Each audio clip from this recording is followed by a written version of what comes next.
snake on my pants? You're not going to say that word freaking.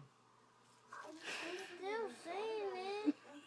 You want to smack in the mouth? No. Then you don't still say it, understand? If you get me smacked in the mouth, I'm going to put this worm in your mouth. Really? Why are you backing up then? I'm putting the snake in your mouth. I bet you don't.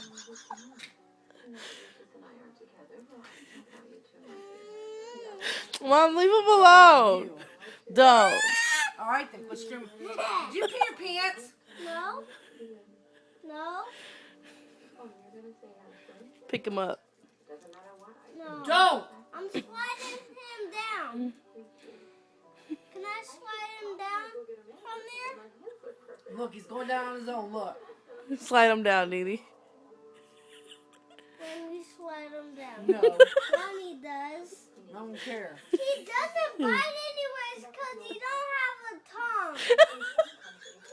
You don't have to have a tongue to bite, you only gotta have a mouth. He don't have a mouth either. Yes, he does. How you think he eats? Where you blowing your neck at? Snakes don't have no food and they don't eat. They just eat dirt. Look, pull him down. He's getting up. He is? Pull him down. He isn't getting up anymore. Pull him down, though. How? Just touch him. Nene! Nene! Stop! Nene!